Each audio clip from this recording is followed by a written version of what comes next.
Hello everyone, welcome to Eklavya study point. आज की इस वीडियो में मैं आपको क्लास 12 की हिंदी से अंतरा बुक है और उसमें जो विद्यापति जी के पद हैं उसकी आसान व्याख्या करवाने वाला हूं। तो चलिए वीडियो को स्टार्ट करते हैं।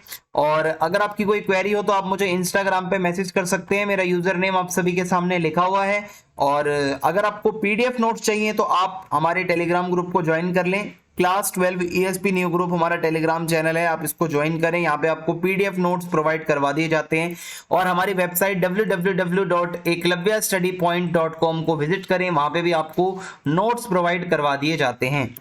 तो अब मैं आपको इंट्रोडक्शन बताता हूं कि आज जो हम विद्यापति जी के पद पढ़ने वाले हैं, टोटल 3 पद हमको पढ़ने हैं। जो पहला पद होगा उसमें कवि ने नायक के वियोग में संतृप्त नायिका का वर्णन किया है। यानी कि नायक और नायिका का मतलब है एक मेल है और एक फीमेल है। तो उसके अंदर किस तरीके से जब वो मेल है, जो ठीक है, जो पुरुष है, वो जब मेन जो इसमें कैरेक्टर है वो अपनी नायिका से अलग हो जाता है तो नायिका जो है वो बहुत परेशान हो जाती है। नायिका इस काइंड ऑफ, आप समझ लीजिए कोई मेन कैरेक्टर है, अगर कोई फीमेल कैरेक्टर है वो नायिका है, और अगर कोई मेल कैरेक्टर है तो वो नायक है। तो नायक जो है वो अलग हो चुका है नायिका से। और दूसरे पद में कवि ने एक ऐसी नायिका का वर्णन किया है जो जन्म जन्मांतर से अपने प्रियतम के रूप का पान करके भी स्वयं को अतृप्ति अनुभव करती है। इसमें यह बताता है कि अगर जन्मों जन्मों तक भी उसका प्यार उसको मिलता रहेगा तो भी वो कभी उसकी प्यास पूरी नहीं हो पाएगी, बुझ नहीं पाएगी। वो हमेशा कहीं ना कहीं वो जो है अतृप्त रहेगी, यानी कि वो हमेशा के लिए चाहती है हर जन्म में उसका प्रियतम उसके साथ रहे। तीसरा पद जो है उसमें कवि ने नायक के वियोग में संतृप्त नायिका को ऐसा दिखाया है कि बहुत विरह के दर्द में वो परेशान हो रही है और बहुत ही कष्टदायक उसका जीवन चल रहा है। तो ये हमारा इंट्रोडक्शन है। पहला पद है के पतिया से लेकर कार्तिक मास तक। तो संदर्भ में है, कविता है, पद, कवि है विद्यापति। ये पंक्तियां हमारी पाठ्य पुस्तक अंतरा भाग 2 में संकलित हिंदी के प्रसिद्ध कवि विद्यापति द्वारा रचित पद से ली गई हैं। प्रथम पद में कवि ने नायक के वियोग में नायिका को बताया है कि कैसे वो परेशान है। तो इसके अंदर क्या है, इस पद में नायिका जो है वो राधा जी हैं, नायक हैं श्री कृष्ण जी। अब आपको समझने में और आसानी हो जाएगी, ठीक है। नायक का मतलब है श्री कृष्ण, नायिका का मतलब है राधा जी।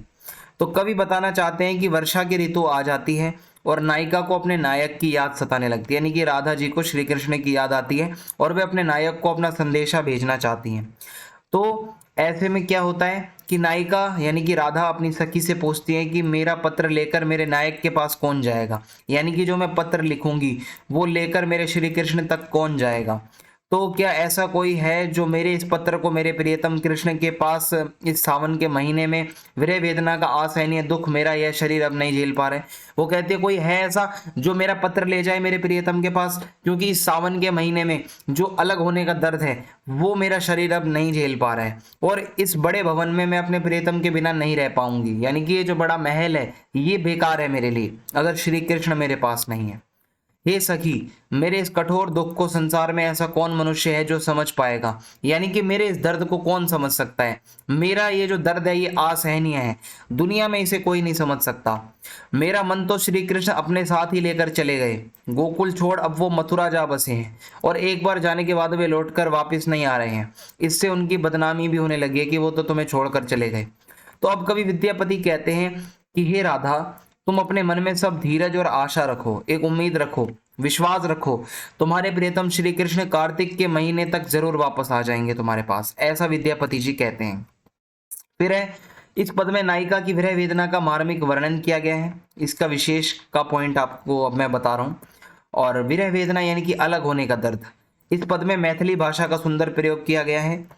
इस पद में वियोग रस है, यानी कि अलग, एक होता है संयोग, एक होता है वियोग, ठीक है। तो अब मैं अगर आपको बताऊं, मोर मन में अनुप्रास अलंकार का सुंदर प्रयोग किया गया है, ठीक है। मोर मन यानी कि माँ और माँ, दो वर्णों की आवृत्ति हो रही है तो अनुप्रास अलंकार है। यह एक छंद युक्त पद है, यानी कि इसमें छंदों का इस्तेमाल हुआ है। कवि की भाषा लयात्मक, काव्यात्मक और भावानुरूप है। तो ये आपके विशेष के पॉइंट हो जाएंगे। अब दूसरा पद है सखी हे से लेकर मीलल एक। सो कविता वही रहेगी, पद कवि भी वही है विद्यापति, ये लाइनें भी यहाँ तक सेम रहेंगी, बट ये आप ऐड कर दोगे। दूसरे पद में कवि ने बताया है कि जो नायिका है वो राधा, ये चाहती है कि श्री कृष्ण को हर जन्म में वो मिलेंगी तो भी उनकी तृप्ति नहीं हो पाएगी, यानी कि वो जन्म जन्मांतर से अपने प्रियतम के साथ रहना चाहती है। तो अब देखते हैं इसकी क्या व्याख्या है।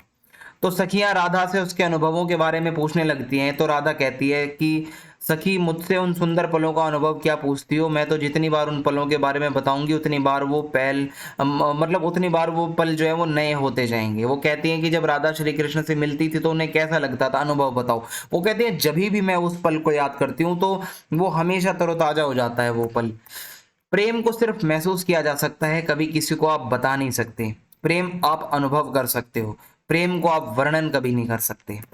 मैंने अपने पूरे जीवन में अपने प्रिय श्री कृष्ण का रूप निहारा है, उन्हें जीवन भर मैं निहारती रही, परंतु मेरी आंखों की प्यास कभी नहीं बुझी। मैं हमेशा उनको अपनी आंखों के सामने देखना चाहती हूँ। यानी कि जो सच्चा प्यार होता है, जो प्रेम होता है, उसमें व्यक्ति कभी तृप्त नहीं होता, हमेशा नवीन रहता है। कभी आपका मन नहीं भरेगा। अगर आपका सच्चा प्यार है, आपको हमेशा कुछ नया मिलेगा प्यार में। तो श्री कृष्ण की मीठी मीठी मधुर वाणी को सुनने के लिए मेरे कान उत्सुक रहते हैं। वो कहती है कि मैं श्री कृष्ण की वाणी सुनना चाहती हूँ हमेशा।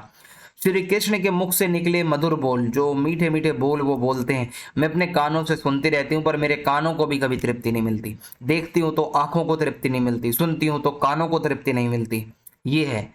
तो ना जाने कितनी मिलन की रातें मैंने श्री कृष्ण के साथ आनंद में व्यतीत कर दी, परंतु आज तक ना जान सकी ये सब कैसे हुआ। लाखों युगों तक मैंने प्रिय को हृदय में बसा कर रखा है, और परंतु फिर भी हृदय में से प्रेम की अनुभूति की आग नहीं बुझी। यानी कि इतना प्यार किया है हमने, फिर भी हमारा प्यार कम नहीं हो रहा, प्यार बढ़ता जा रहा है। प्रेम रस को पीने वाले कितने सारे व्यक्ति हैं जिन्होंने इसका अनुभव किया है, परंतु सच्चा और पूरा अनुभव कोई नहीं कर पाया। यानी कि प्यार जो है वो कभी आप बता नहीं सकते, अनुभव कर सकते, और वो अनुभव भी हर किसी को नहीं होता। कवि विद्यापति कहते हैं कि लाखों व्यक्तियों में एक भी व्यक्ति उन्हें ऐसा नहीं मिला जिसका प्रेम का अनुभव सच्चा हो और वो तृप्त हो गया हो। यानी कि जो सच्चा प्यार किया हो जिसने, और वो संतुष्ट हो गया हो, ऐसा कभी नहीं हो सकता। अब इसका विशेष देख लेते हैं क्या है। तो इस पद में नायिका की विरह वेदना का मार्मिक वर्णन किया गया है, यानी कि जो अलग होने का दर्द है। मैथिली भाषा का प्रयोग है। पथ परस करके एक यहाँ पे लाइन आई थी, तो प में यहाँ पे अनुप्रास अलंकार है, और स्वनाही सूनल स्व स में अनुप्रास अलंकार है।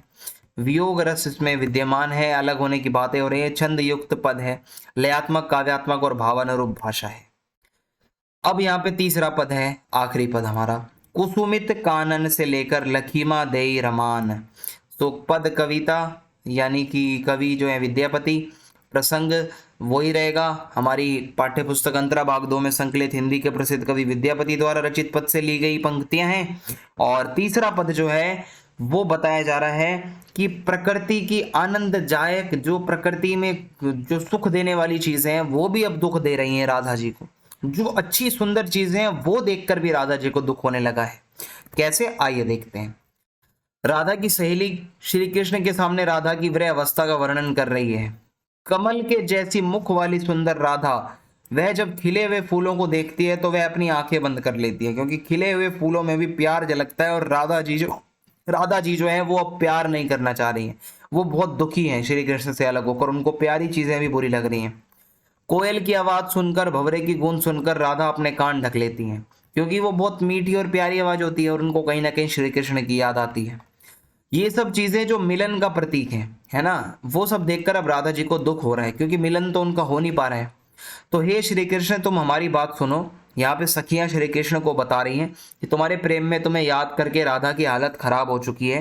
राधा बहुत कमजोर हो रही है, इतनी कमजोर हो गई है कि यदि वो एक बार धरती पर बैठ जाए तो वो उसे उठा भी नहीं जाता उससे। वो इतनी ज्यादा वीक हो गई है, कमजोर हो गई है। फिर है, वह अपने दुख से चारों ओर देखती रहती है कि शायद तुम कहीं से आ जाओ, लेकिन जब वो तुम्हें कहीं नहीं पाती तो वो निराश होकर रोने लगती है। वो चारों तरफ तुम्हें ढूंढती है हे कृष्ण कि तुम किसी तरीके से कहीं आ जाओ, पर तुम उसे मिलते नहीं हो। तुमसे दूर होकर वो हर पल इतनी कमजोर होती जा रही है जैसे कि 14 का चांद होता है। ठीक है, कि जैसे चांद कमजोर होने लगता है। राजा शिव सिंह विरह के प्रभाव को जानते हैं और वे अपनी पत्नी लक्ष्मी देवी को विरह का कष्ट नहीं देना चाहते थे, तो इसलिए वे अपनी पत्नी के साथ भ्रमण करते हैं। ठीक है, तो ये एक एग्जाम्पल दिया हुआ है यहाँ पे बस। तो ये कुछ हमारा पद था, 3 पद हमने पढ़े हैं। इसकी विशेष की जो कुछ मुख्य विशेषताएं वो बता देता हूँ आपको। तो विरह वेदना का मार्मिक वर्णन है। देखो सारी लाइनें सेम है, 1-2 लाइन बदलनी है बस। मैथिली भाषा ये हर विशेष में ऐड हो जाएगा। धरनी धरी धनी में अनुप्रास अलंकार का सुंदर प्रयोग किया गया है। वियोग रस है, ये भी चल जाएगा। अनुप्रास अलंकार का सुंदर प्रयोग है और ये लाइन हटा सकते हो आप। यह एक छंद युक्त पद है। कवि की भाषा लयात्मक, काव्यात्मक और भावन अनुरूप है। सो ये हमारे 3 पद थे। अगर आपको ये अच्छे से समझ आ गए हैं तो आप प्लीज कमेंट बॉक्स में जाके जरूर फीडबैक लिखें, चैनल को सब्सक्राइब कर दें, ज्यादा से ज्यादा वीडियो को शेयर करें। जय हिंद, जय